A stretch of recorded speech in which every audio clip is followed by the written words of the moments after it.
بلدنا مليانة بالأبطال والمحاربين، وزي ما مر على مصر شجعان مر عليها خونة وجواسيس.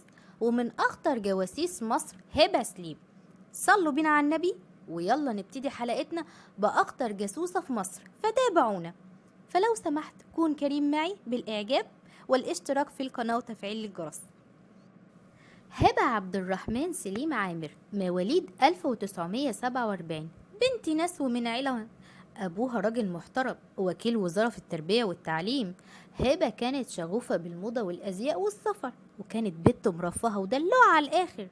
بعد ما خلصت هبة الثانوية العامة سنة 1968، اتحايلت على أبوها عشان يسفرها باريس تكمل تعليمها هناك. في الوقت ده كانت الحاجة عادية خالص إن العائلات الكبيرة والغنية تسفر عيالها عشان تتعلم بره. بعد معاناة كبيرة في الزن بقى على أبوها عشان يسفرها، وافق أبوها وسافرت هبة لباريس سنة 1969.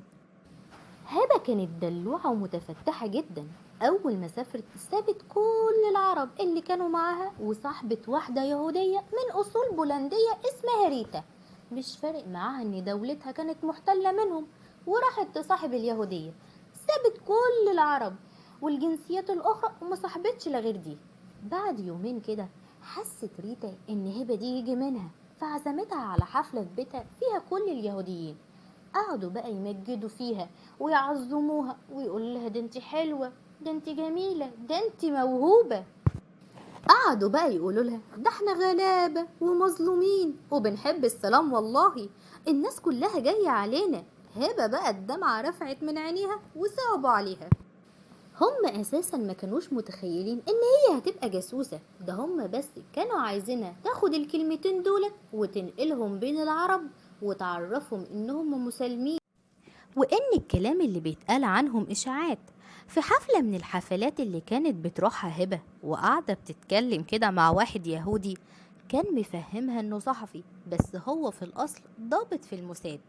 قالت له قبل ما أسافر في مصر كنت بروح نادي الجزيرة أنا وصحابي، ده كان في ضابط في الجيش بيموت فيا وبيجري ورايا في النادي، طول النهار بيكلمني في التليفون في البيت، بس أنا ما كنتش بعبره خالص. الراجل بلم وقال في عقله ده هبة دي لقطة. قال لها بصي يا هبة، انت حاولتي ان انت تشتغلي في السفارة المصرية هنا بس معرفتيش. انا بقى عندي شغلانة حلوة ليكي، مستقبلك وحياتك كلها هنا وحمايتك كمان علينا.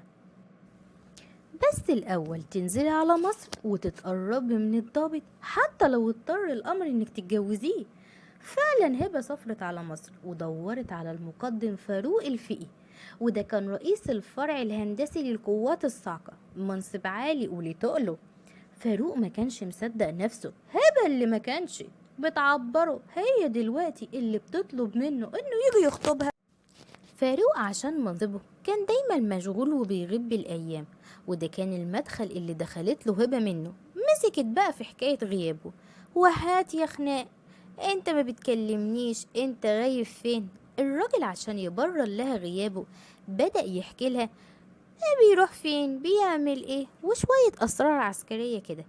هبة كل شوية تستعرض عليه موهبتها، تكلمه بالفرنساوي شوية تكلمه باللغات اللي هي عارفاهم.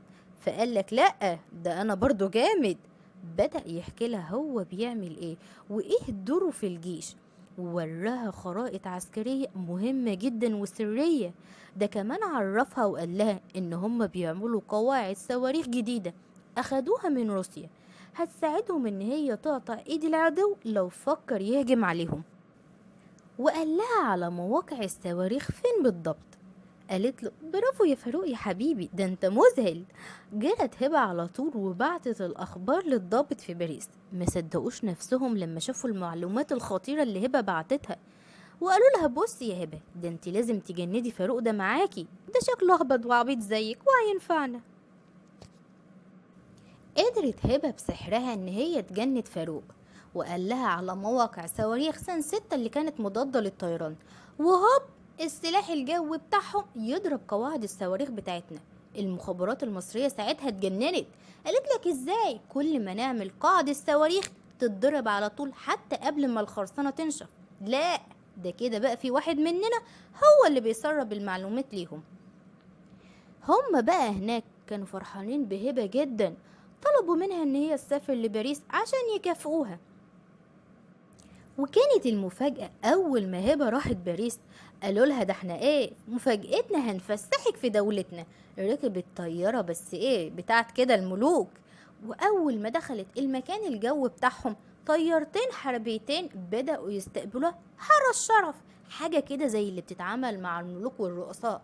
استقبلوها أحسن استقبال، الجنرالات بدأت يضربوا لها تعظيمات سلام لحد ما لقت نفسها قدام جولدن ميري. وقامت جولدن مجمعة الحرس والضباط وقالت لهم شايفين هبة دي قدمت خدمات لدولتنا أكتر من اللي انتوا قدمتوها. بعدها رجعت هبة لباريس، جايين يعطوها كده شوية مبلغ. قالت لهم فلوس؟ هو أنا بشتغل عشان الفلوس؟ لا لا، ده مش عايزة حاجة خالص. ايه بس كل اللي انا عايزاه انا قاعده هنا في باريس، اكلي شربي نومي شوبينج عليكم. في الوقت بقى اللي هبه قاعده تتفسح وعماله تعمل شوبينج، المخابرات المصريه شغاله تحريات وبيدوروا على الخائن في كل رجالتهم. وفاروق زي الأهبل عمال يبعت رسايل ليهم مليانة معلومات، لدرجة إن المعلومات الصعقة كانت بتنكشف أول بأول. وفي يوم ضربوا مدرسة الصعقة، المخابرات المصرية ساعتها قالت لأ، امسك بقى ده الخاين ده والجاسوس من جوه الصعقة نفسها. وحطوا كل ضباط الصعقة تحت المراقبة لحد ما وقع في ايديهم جواب كان بعته فاروق لهبة مليان حب وهيام. في النص الكلام كده كاتب لها انا ركبت سيركل اريال يا هبة يا حبيبتي. المخابرات قالت لك ايه اريال ايه وراديو ايه يا عبيد، ده التلفزيون دخل مصر سنة 60.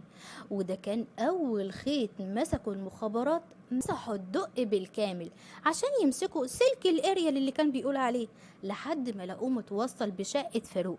المخابرات المصرية راحت تبلغ القائد بتاعه اللواء نبيل شكري. قالوا لهم فاروق ده اكتر من ابني، لا يمكن يكون هو. ما كانش مصدق نهائيا ان فاروق اللي رباه واعتبره ابنه ممكن يعمل كده. قالوا له لا صدق ده هو بعينه الخائن. فاروق عمال يبعت في رسايل زي اللهبل لمكانهم هناك في ألمانيا، وما كانش حتى بيستنى ان هم يطلبوا حاجة منه معينة، ده كان على طول بيبعت أول بأول. فاروق كان مخلص لشغله ووطنه بشكل. قبضوا على فاروق على طول، قالوا له انت عرفتم. ومن اول قلم اعترف فاروق بكل حاجة، بس قال لهم هبة حبيبتي ملهاش دعوة. قبضوا على فاروق في السر وقالوا له هتكمل شغلك عادي خالص معاهم، واحنا هنديك المعلومات اللي احنا عايزينك توصلها لهم لمدة شهرين بحالهم. هبة ولا اصحابها يعرفوا ان فاروق اتقبض عليه، وكده مفيش غير حاجة واحدة ان هم يجيبوا هبة على مصر. فكروا في فكرة، أبوها كان في إعارة في ليبيا، راحوا له وسافروا له وقالوا له اسكت يا أبو هبة، بنتك هبة متورطة في منظمة فلسطينية عشان يوقعوا طيارات بتوع إخواننا المحتلين، وإحنا مش عايزين مشاكل معاهم دلوقتي. ابعت قول لها إنك تعبان، خليها تيجي عن ليبيا عشان تشوفك. وحجزوا له في أكبر مستشفى. لما كلمها قالت له لا يا بابي، ده انت لازم تيجي تتعالج هنا في باريس. قال لها انا بموت يا هبة، تعالي انت عشان عايزة اشوفك. اول ما هبة نزلت على مطار طرابلس لقت قدامها 2 بقى رجالة اللي هم ايه طول بعرض، دول بتوع القوات الخاصة. قالوا لها تعالي هنا انت هبة، واخدوها على طول على طيارة تانية. قالت لهم هو فين ايه اللي حصل؟ قال لها احنا تبع المقدم فاروق. قالت لهم احنا رايحين فين؟ قالوا لها المقدم فاروق عاوزك. قالت لهم فاروق طب هو فين؟ قالوا لها في القاهرة. قالت لهم طيب انتوا مين؟ ردوا عليها احنا المخابرات المصرية. مفاجأة يا هبة حبيبتي، اتحكم عليها بالإعدام بعد ما اعترفت بكل حاجة، وقالت انها ندمانة ومش هتعمل كده تاني. بس خلاص يفيد الندم بعد ايه؟ ولاد العم قالوا لهبة قدمي التماس للسادات واحنا هنتصرف وهنخرجك. هي كانت واثقة انهم هيخرجوها، دي هبة حبيبة جولدا المدللة. فعلا وزير خارجية ماما امريكا اجا وقابل السادات في أسوان سنة 74 وقال له الست جولدا بتستسمحك ان انت تخفف الحكم على هبة. السادات فكر وقالك دلوقتي بيقولك خفف الحكم على هبة، بكرة يقولوا له خرجها. لا، السادات قال له دي خلاص هبة اتعدمت. قال له اتعدمت امتى؟ قال له النهاردة الصبح. مدير المخابرات المصرية كان واقف ورا السادات على طول، من غير حتى ما السادات يبصله أو يقول له كلمة، جرى وطلب سجن القناطر وقال لهم هبة تتعدم حالا. وعشان مأمور السجن ما هبة ما تعملوش مشاكل ودوشة، قال لها السادات وافق يا هبة على الاستئناف وانت رايحة تقابليه دلوقتي. خرجت هبة لتفاجئ نفسها قدام عشماوي واتعدمت هبة. بعدها بكام يوم اتنفذ الحكم على فاروق بالإعدام بالرصاص. اللي أعدمه كان القائد بتاعه اللي قدم استقالته بعد القبض على فاروق. قال لو الضابط بتاعي جاسوس أنا ما ينفعش أكون هنا، بس القيادة السياسية ضغطت عليه شوية عشان يسحب الاستقالة، بس شرط عليهم إن هو اللي هيعدم فاروق بنفسه. في داهية يا فاروق انت وهبة. وزي ما في خونة كتير باعوا بلدهم، في برضو شجعان قدموا حياتهم فداء لوطنهم. فلو سمحت لو عجبك الفيديو قم بالإعجاب والاشتراك في القناة فضلا منك. أشوفكم على خير، مع السلامة.